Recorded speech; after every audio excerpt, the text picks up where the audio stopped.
बिस्मिल्लाहिर्रहमानिर्रहीम। अस्सलाम वालेकुम जी। अब हम पढ़ेंगे वेंट्रल वॉल डिफेक्ट्स यानी कि developmental anomalies.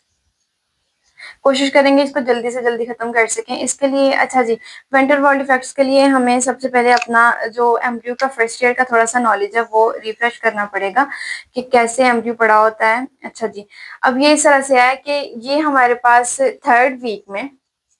Third week of embryonic life में क्या होता है, ये एमनियोटिक कैविटी होती है, यॉर्क सैक है, और ये हमारे पास ऑल 3 जर्म लेयर्स पड़ी हुई हैं यानी कि एक्टोडर्म, मेसोडर्म और एंडोडर्म। ठीक है जी, endoderm, ectoderm, mesoderm and endoderm, ये तीनों जर्म सेल लेयर्स पड़ी हुई हैं। ये हम ले रहे हैं कोरोनल व्यू।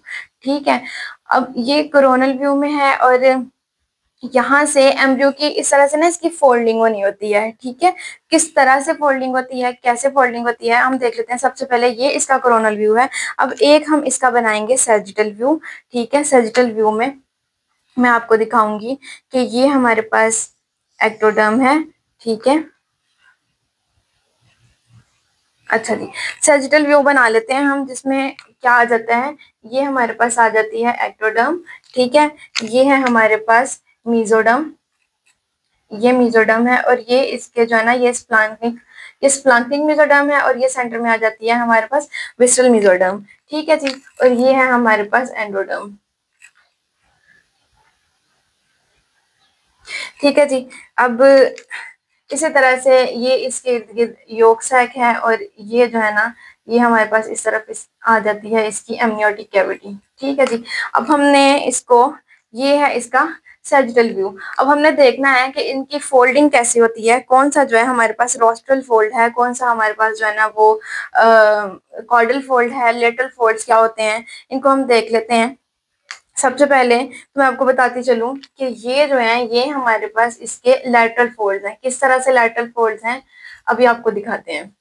ठीक है जी, और यहाँ पे हम दूसरी तरफ आए तो ये हमारे पास एम्ब्रियो का आ जाता है कॉर्डल फोल्ड।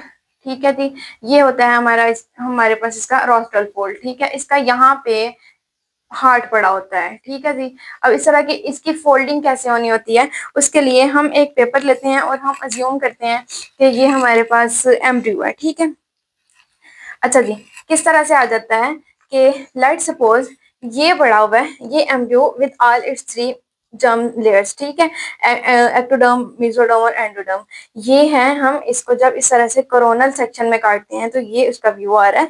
अब इसकी जो ना फोल्डिंग होनी होती है। ठीक है, 3rd to 4th वीक में एम्ब्रियो की फोल्डिंग होती है, तो ये इस तरह से ना इसकी इसकी ऐसे फोल्डिंग होनी होती है। ठीक है, जिसमें ये हमारे पास रोस्ट्रल फोल्ड है, ये हमारे पास कॉर्डल फोल्ड है। एक इस तरह से फोल्डिंग होती है, दूसरा इसी को जब हम ऐसे सैजिटल व्यू में काटते हैं यानी कि इस साइड से देखते हैं तो ये इसके लेटरल फोल्ड हैं दोनों। ठीक है, ये लेटरल फोल्ड्स और इन्होंने भी यूं करके फोल्ड होना होता है, एब्डोमिनल, यहाँ पे एब्डोमिनल कैविटी को क्लोज करना होता है। ठीक है, इस तरह से। अब जब ये फोल्ड्स हमारे पास क्लोज नहीं हो पाते तो हमारे पास कौन कौन से डिफेक्ट्स आते हैं वो पढ़ेंगे। सबसे पहले तो ये कि जो रोस्ट्रल फोल्ड अगर क्लोज नहीं हो रहा तो हमारे पास स्टर्नल डिफेक्ट्स आ जाते हैं। ठीक है, स्टर्नल डिफेक्ट्स आते हैं। उसके अलावा कार्डियक डिफेक्ट्स आ जाते हैं, जिसमें हमारे पास आ जाता है जनाब इक्टोपिया कार्डिस। ठीक है, जिसमें क्या होता है, रोस्ट्रल फोल्ड जो है वो मुकम्मल तौर पे क्लोज नहीं हो पाता, जिसकी वजह से हमारे पास क्या होता है कि जो फीटस का हार्ट है वो उसके चेस्ट वॉल से बाहर पड़ा होता है। ठीक है, इक्टोपिया कार्डिस। उसके अलावा कॉर्डल फोल्ड क्लोजर के ना होने की वजह से यानी कि एब्नॉर्मल क्लोजर की वजह से हमारे पास ब्लैडर एक्सट्रॉफी आ जाती है, यानी कि ब्लैडर जो है वो आउट ऑफ द बॉडी पड़ा होता है, ब्लैडर एक्सट्रॉफी। ठीक है, लेटर फोल्ड डिफेक्ट्स। अब ये जो लेटर फोल्ड्स हैं जिन्होंने इस तरह से फोल्ड होके यहाँ पे एब्डोमिनल कैविटी को क्लोज करना था, अगर ये मुकम्मल तौर पे फोल्ड नहीं हो रहे तो हमारे पास दो तरह की सिचुएशंस आ जाती हैं, जिनमें नंबर 1 है हमारे पास, जिनमें हमारे पास कौन कौन से आ जाते हैं। नंबर 1 है गैस्ट्रोकाइसिस। ठीक है, गैस्ट्रोकाइसिस, गैस्ट्रोशियासिस, आप कुछ भी कह सकते हैं, अपनी मर्जी है।